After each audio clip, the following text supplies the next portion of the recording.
Hi everybody, Chris Krashisnik with eXp Realty. I'm the owner of the Krashisnik Group.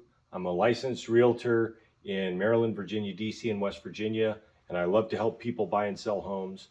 Last video, we spoke on one of my favorite topics, which I think is so important to discuss and remind people of, which is the benefits of home ownership and how it relates to like financial independence and whatnot, which is I love to talk about that because it's wonderful. And most Americans, your average American, is going to build their wealth a lot faster through owning real estate and home ownership as opposed to renting.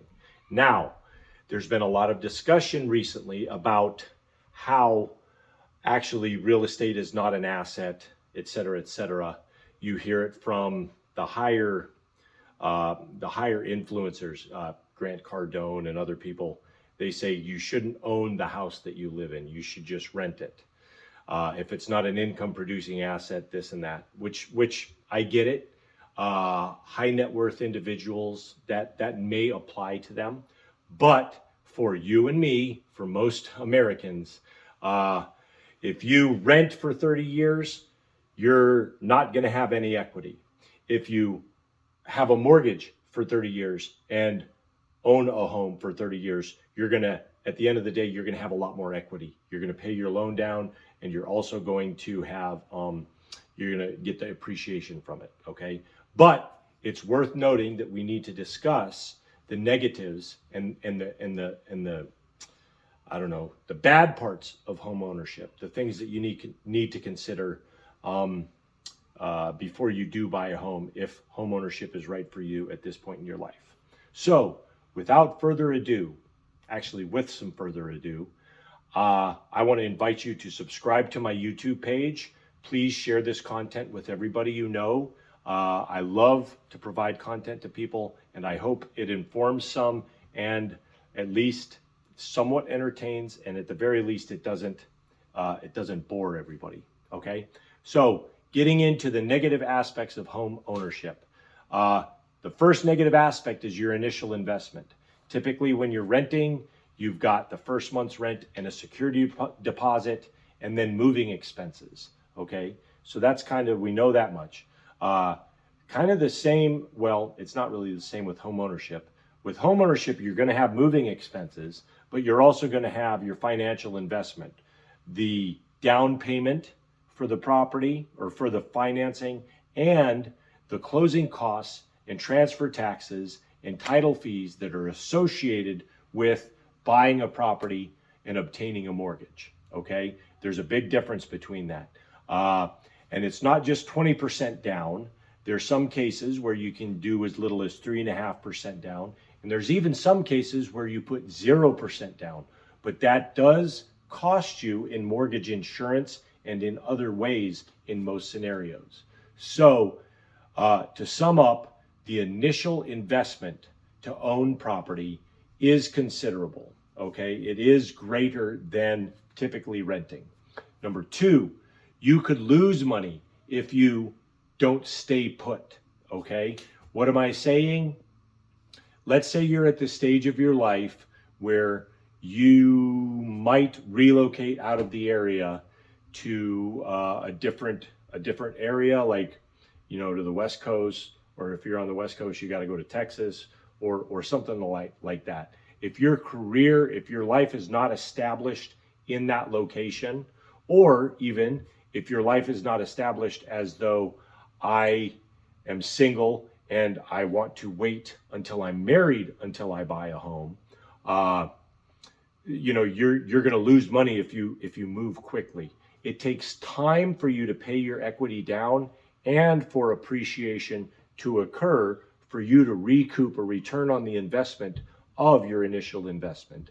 And in some scenarios, if you don't own the home for about 5-7 years, you might actually lose money on that initial investment if you have to move and sell the property.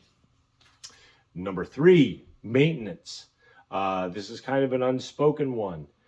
If you own the home, you are responsible for the maintenance of the home. If you rent and the dishwasher breaks, You just call the landlord up and they fix it. If a window breaks, call up the landlord and they usually fix it.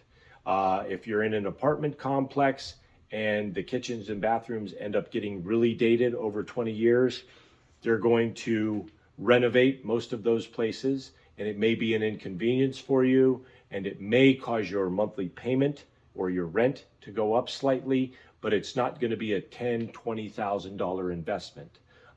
Your average water heater to replace it is about $1,000. Your average heating system to replace it is about $7,500.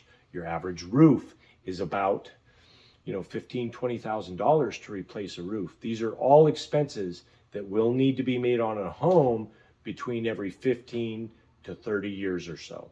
So you're responsible for those maintenance items.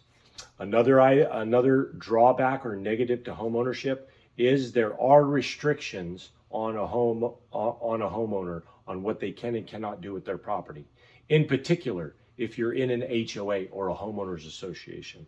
But even if you're not in a homeowners association, your property is still subject to the local and state and federal jurisdictions. You can't just do anything you want with the property. It's subject to local regulation. Okay.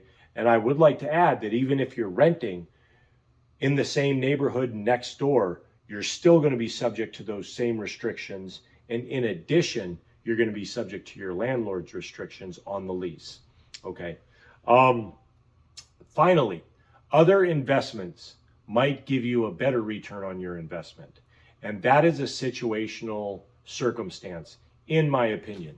So, there's some years that real estate really sees good appreciation, just like there's some years that the stock market sees really good appreciation. So in some situations where it's cheaper to rent property than it is to own property, you can take that money that you're saving by renting, put it in the stock market and get a better appreciation on your investment, which I would argue strenuously against, because year over year, you see stocks, I think, go up 7% a year. You see real estate go up 3.5% a year, but at the same time, you're paying your mortgage down. So I think it's a horse apiece. I think it's very similar.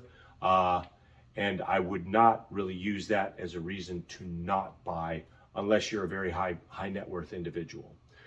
I hope all of this information was useful. I think if you pair it with the earlier one on why homeownership is a good idea, you watch this video, that'll help explain to you why, whether or not it might be a good idea for you to buy a house or to continue renting or arrange a different set of living circumstances.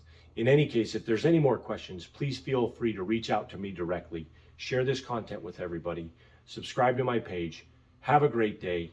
And as always, thank you very much. I hope you were entertained and informed and at least not bored.